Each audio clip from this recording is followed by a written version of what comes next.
What's going on, you guys? It's Nacho with a brand new video, and in today's video we're going to be installing some long-awaited things on the Yamaha R9. Now, the first thing that we're going to be installing is a quad lock system with some wireless charging capabilities. This is going to plug straight into the battery, and of course I'll be showing you guys exactly how to set it up all in today's video. Now, this isn't going to be no regular smegular install because, as you can see, we have a GPR stabilizer exactly where the stem mount is supposed to go for the quad lock system. To get past that, we're obviously going to have to mount it a different way, and we're going to be using this bolt right here, and we're also going to be using an attachment from Ram Mounts that I purchased on Amazon. This is going to allow us to mount the system onto the bike, but more on that in a bit. After the quad lock install, we're going to be installing a TST undertail closeout on the R9, which is extremely long overdue. I've been having this hole under my bike for way too long, so it's about that time to close it up. So to get started with the quad lock install, this is pretty much all that you're going to need if you want wireless charging capability. The first thing you need to pick up is a quad lock case that matches your phone. I have a 17 Pro Max, and this is a custom one, which I'll show you guys in a bit. These two are completely optional accessories. I usually rock a wallet on my case, so that's why I picked this up. And I also got a yellow mag ring in case I want to change the color. But the most important thing that you're going to need is a 1-inch ball lever head adapter. This is taking into consideration that you have a GPR stabilizer. If you don't have a GPR stabilizer, or if you don't plan on getting one, then you can pretty much go with the basic stem mount, which is the easiest way to install. But let's say you do have one, then you're going to want to pick one of these up right here. You're also going to notice I pretty much have two of everything, and that is because if you haven't seen yesterday's video, I picked up my dream bike, which is a 2020 Yamaha R6. So if you haven't seen that video already, make sure you check it out. I'll be sure to link in the description down below. Now, the next thing you're going to want to pick up is a vibration dampener. This isn't required, but it's highly recommended. Same thing goes with the anti-theft screw kit. This isn't required, but it's highly recommended. This will pretty much come with a custom tool, so it's hard to steal off your bike, so I highly recommend getting this. And these are the last two things you're going to need if you want wireless charging capability. Go ahead and pick up a waterproof wireless charger along with a waterproof 12-volt to USB smart adapter. This is the custom case that Quad Lock made. I pretty much wanted it all black except for that YouTube channel name. But now let's go ahead and get started with the install. First thing you're going to want to grab is that 1-inch ball adapter. I'll be sure to link everything in the description down below, so make sure you guys check that out along with the Amazon mount that I have. But the first thing you're going to want to do is going to be to grab a 5mm hex bit to go ahead and take that bolt off right there. All right, and then it should look something just like this. After that, go ahead and grab your ball adapter, and you're going to want to place this ball adapter right inside that socket right here. After that, it should look something just like this. Now we're going to unscrew this bolt right here. There we go. Should be able to come off very, very easy. Then go ahead and open up your vibration dampener. I'm actually going to be replacing the blue lever with a black one so it matches the bike more. And so this is how the black lever with the dampener and ball mount would look like. Honestly, very, very well put together. If you don't want any wireless charging capabilities, you are pretty much all done here. Go ahead and put this back onto the mount, tighten this up, and you are pretty much good. Now, if you want wireless charging, go ahead and grab your smart adapter. It's going to look just like this, and there's going to be two ends to it. The first end is going to connect straight into your battery, very simple and easy. The other end is going to connect to the wireless charger, which runs right to your mount. This is basically how the wireless charger is going to look like with the ball attachment, vibration dampener, and the charger on top. Now, of course, you're going to want to hide all your wiring, which I will do in a second, but I do want to mention, this is probably one of the easiest installs you can do on your bike. It's honestly very straightforward, and hiding the wire isn't too hard on the R9. The wire, I'm pretty much going to tuck it down this fairing right here. Under this fairing, I'm going to lead it right under here and straight into the hole. And this hole will pretty much lead it straight into the battery, which I'm going to hide the rest of the wiring right down here. So I'm going to go ahead and do that and then install the undertail off camera. After all that, we're going to put the bike back together and then take the R9 out on a ride. So I'll pick up the video as soon as I'm done. All right, y'all, I am back and we got the Yamaha R9 out on the street. I finished up the quad lock install not too long ago. It was honestly very easy and straightforward. As you guys can see, we got the wireless charger with the dampener and with the cable. I slid it through this hole right here, and yes, I made sure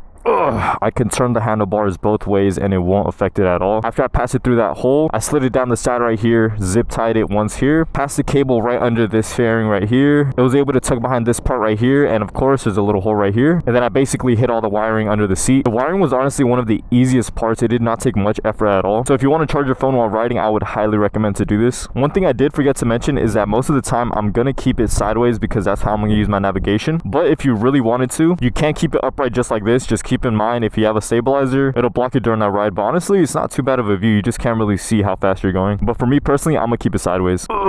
Keeping it sideways is literally perfect for me. I could adjust the stabilizer, check my navigation, and see exactly how fast I'm going. I don't know if you guys can see that too well because the camera's mounted in my chin area, but I hope you guys can see that. But you guys already know the deal. Let's go ahead and give this bike a quick little cold start. I'm gonna be using my Insta360 camera today, accompanied with the Insta360 mic Pro. This is the newest mic that Insta360 just released not too long ago, and today is pretty much going to be my first ride using it. The TST closeout was honestly so easy to install since I already had the fender out. I'm not even joking, it probably took 1 minute to install. All I had to do was slide it in there and cover up to 2 holes. But with this closeout, it actually came with a little slit right in the middle, which is literally perfect for the mic pro to slip right through. I'm probably going to make a video later this month covering the Insta360 setup on both my R9 and R6. I had a little bit of tweaks to that setup, so make sure you guys stay tuned for that. But let's go ahead and power on the Insta360. During the recording of this video, if you guys use code Nacho when checking out of the Insta360 website when buying a camera, you will get yourself a completely free Insta360 Mic Air, which is the exact audio setup I used prior. That audio setup is super fire, so make sure you guys don't miss out on that deal. But without further ado, let's hear this cold start.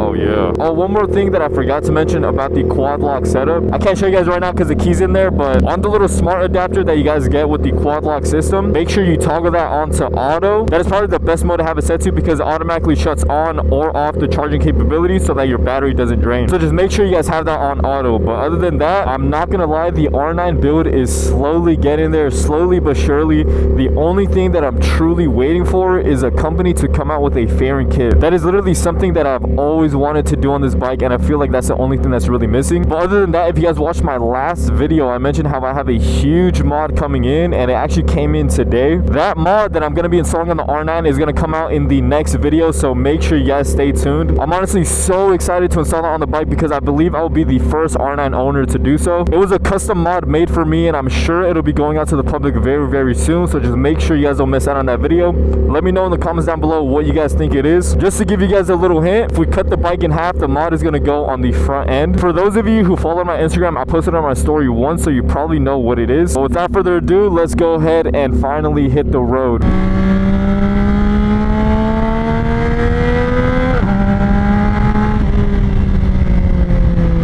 Oh yeah. Usually for directions, I always have Siri telling me exactly where to go and I have the Cardo system attached to it. But now, I can finally have this going. I'm interested in seeing how the Mic Pro actually sounds on the back of my bike. This is really my first time using it, so if it's not the best, I apologize. I'm gonna be playing around with this setting, so just bear with me until I get it down.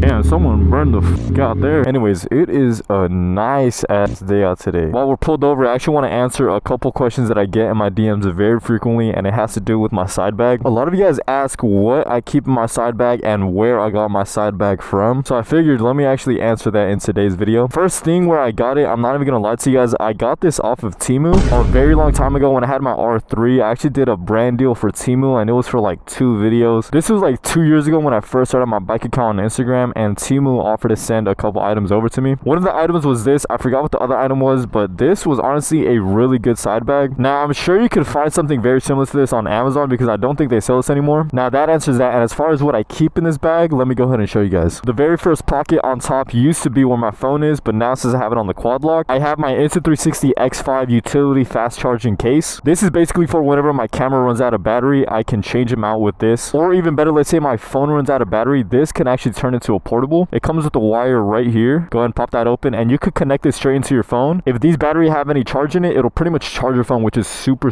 cool. So this pretty much comes in clutch. Inside the first pocket, there's also another zipper which I keep my wallet in, and that's pretty much all for the first zipper. Another thing to note on the very first pocket, I have this Velcro patch here. I might change the top one out to my YouTube channel since I don't really use my car account anymore, but that's a really cool feature that this bag has. Now moving on to the bottom pocket, I have another Insta360 portable charger. Inside here, I have my Ace Pro batteries, and this is probably one of the best investments that you can make. If I were only able to keep one thing in my bag, it'll 1000% be this. This right here holds so much charge for my batteries, and whenever my Ace Pro dies, I basically swap it out to this, and when that dies, I pretty much swap it out again.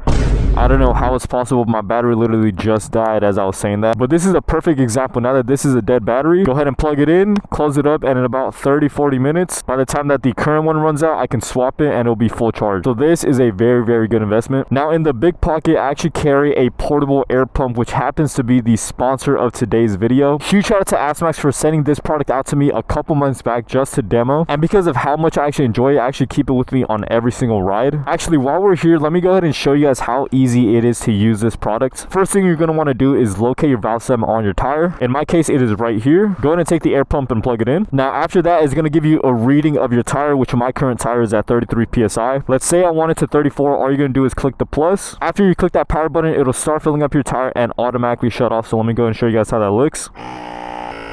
There you go. There is the automatic shut off. Now this product actually came in clutch for whenever I purchased the R6, because on my way home after just buying the bike, I hit a nail and it pretty much punctured my rear tire, but luckily I had this product with me. Without the air pump, I would literally be on the side of the road calling a tow to help me get this bike back to my house. The air pump pays for itself after just one single use, so if you guys are interested in purchasing this item, make sure you check the description down below. I'll be sure to link it down there. And ASMAX, thank you so much for sponsoring today's video and sending out this amazing product.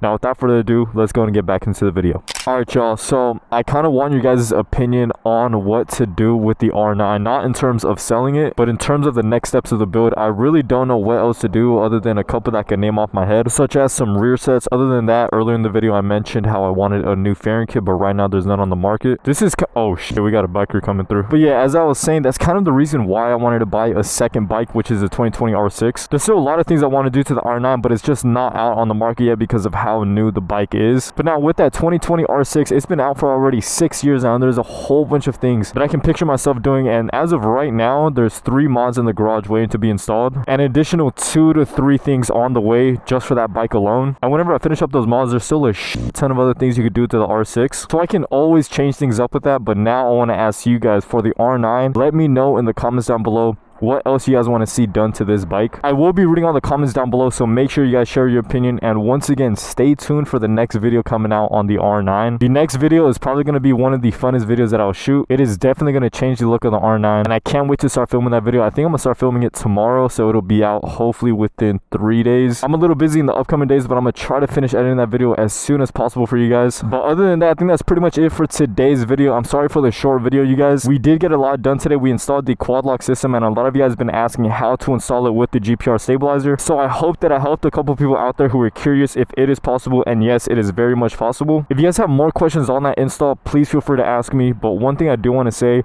don't overthink this mod. It's really not as hard as you think it is. You guys could definitely do it yourself within 20 minutes. And other than that, we also installed the closeout tail. This one, no exaggeration, literally took less than 1 minute to install. All I had to do was push it in there, grab these 2 little block offs, push them in, and that is literally it. I also got some time to play around with the Mic Pro, which I am super stoked to rewatch the footage. One thing I did notice with the Mic Pro is that there are a whole lot of settings that you can choose from, and that makes me very happy because different people have different tastes in audio, and now you can customize it to your liking. So I'm definitely going to still play around with it on my way home. But other than that, I'm probably going to wrap up the video here. I hope you guys enjoyed today's video, and without further ado, holy sh! I thought this wasn't about to start up for a second. Make sure you guys like, subscribe, comment down below if you have any questions, and comment down below your opinions on what to do with the R9. Follow on my socials if you haven't already, and I'll catch you guys on the next one. Peace.